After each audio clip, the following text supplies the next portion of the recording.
Good morning, world history. It's Monday, March 23rd. It's about 10:30. Hope you guys are doing well and off to a good start this week. I wanted to go ahead and just remind you about some of the assignments you have upcoming this week. I'm going to be doing Unit 4 notes along with the Unit 4.1 reading and then your Unit 3 study guide. I wanted to take a minute and just share with you a couple of thoughts as it relates to this new section that we're studying, which is going to be the Middle Ages. As you will see from your reading, a lot of people call it the Dark Ages, and you're going to be actually answering the question whether or not it was a Dark Age or not, and I'll give you some more information about that through another video as we move forward this week. But in the meantime, I wanted to just look a little bit about what the Middle Ages consisted of and just share with you a couple of stories that hopefully you would appreciate. And as you can see, the Middle Ages is what takes place right after the decline of the Roman Empire. You should remember that the decline of the western part of the Roman Empire took place over many years, and it always started from within, and that allowed for these individuals from outside to pretty much just watch the people destroy themselves before they would take over. And that's exactly what happened to the empire. And when the empire was destroyed, it allowed other groups to come in. And some of those groups that you are familiar with, one of them being a Germanic people that would come in, but also we have a group of nomads. They were actually Mongol nomads who came from Central Asia. They were known as the Huns, and as the Huns come in, they basically begin to destroy anything that is in its way. And these the Romans called these individuals barbarians. That was a term that was referred to basically anybody that was non-Roman, but especially these fierce warriors that were out from Asia. You might be familiar with an individual who was called Attila the Hun. He was indirectly responsible for this Germanic assault that took place on the empire, and he was a ferocious warrior. He had a reputation for killing anything in its place. But one of the interesting things about Attila the Hun is there's various theories about how he died, but we do know that he died on his wedding night. He was just gotten married, and even though he was a furious warrior, it seems that on his wedding night he died in his sleep because of a severe nosebleed. So it just goes to show you can be the most fierce of warriors and you can still die from something as simple as a nosebleed. Well, after Attila the Hun, we start to see this new age come in, known as the Middle Ages. It's going to last us from basically the decline of the Roman Empire all the way until the medieval period. So you're looking from 500 to 1500 Common Era. Some of the things that I do want you to be aware of is what the new early age was like. We're going to start seeing the disruption of trade. We're going to have the downfall of cities. We're going to start seeing population shifts in which many people will flee from the big cities and they'll move out into the countryside. They'll start to grow crops. They'll become farmers. And with this, we also see a decline of learning.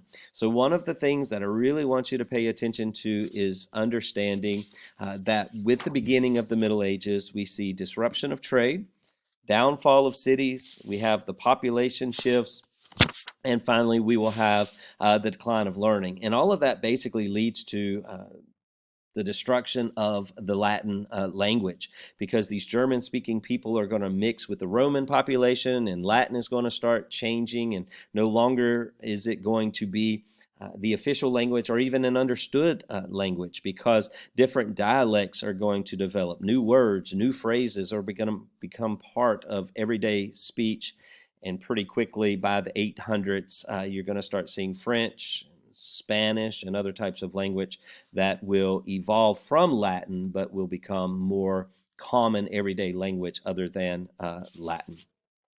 So, as society changes, so often does the concept of government change. And with these Germanic people, you're going to start seeing societies being held together by personal loyalty. And once again, that loyalty is going to be to the public government and also to written law.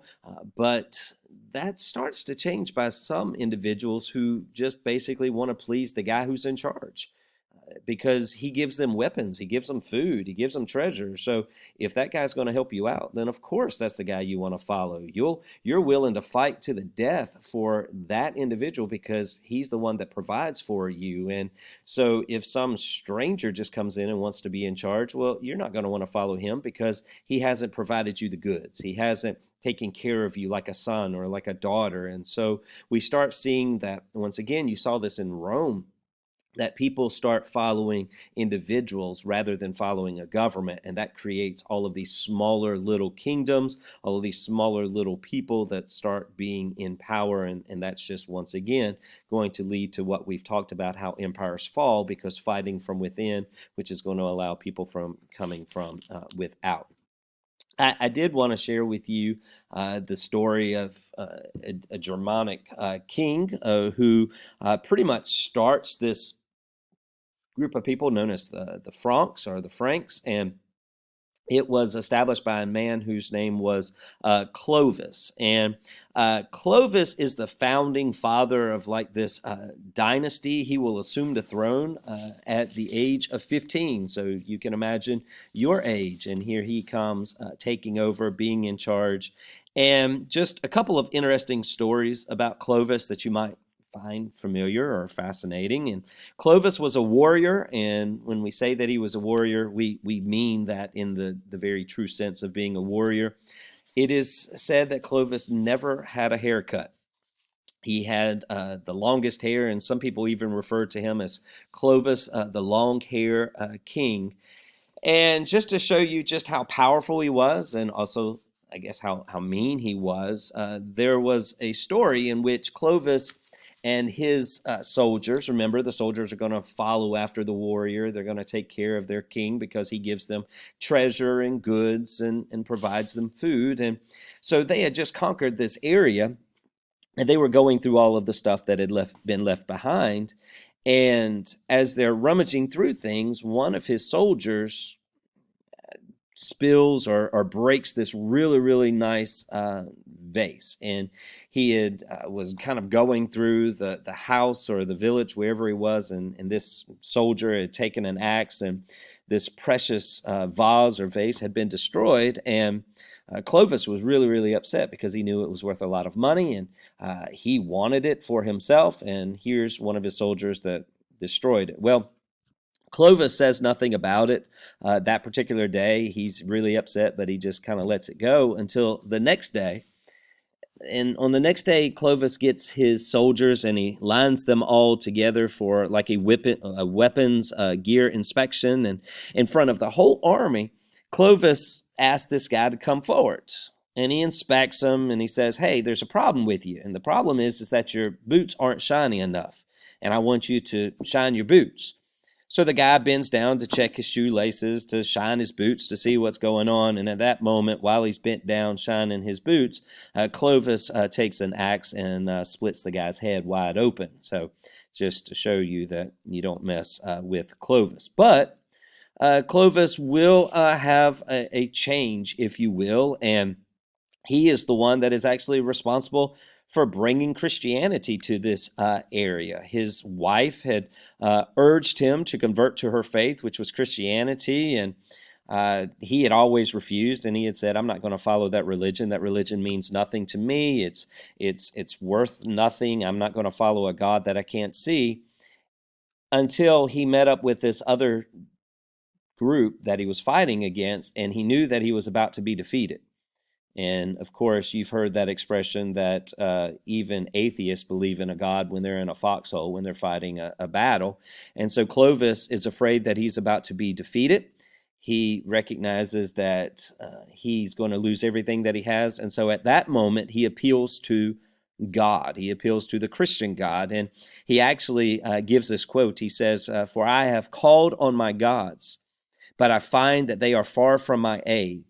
So now I call on thee," referencing God. He says, "I long to believe in thee. Only please deliver me from my enemies." It just so happens that after he said that prayer, the battle shifted.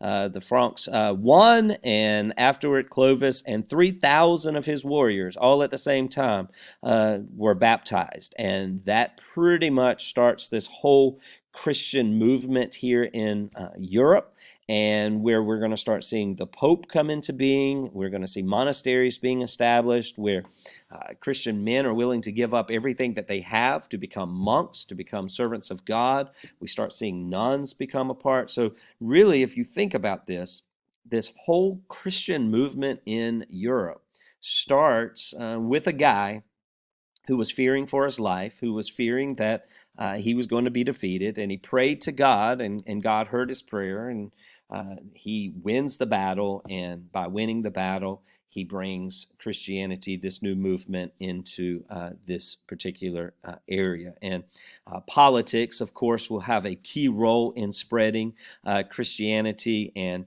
it will not be long before we will see a lot of people falling into this same pattern of becoming Christians and removing from the other different types of religions that they had been a part of. So just a few interesting stories about how the Middle Ages started, and we'll go from there as far as it leads to monasteries being established, and we'll talk a little bit more about how scribes and monks would basically establish a set of principles in which to live, and we would call these the Benedictine rules. So, hope you found it interesting. This is for Unit 4.1. You guys take care. Talk to you soon.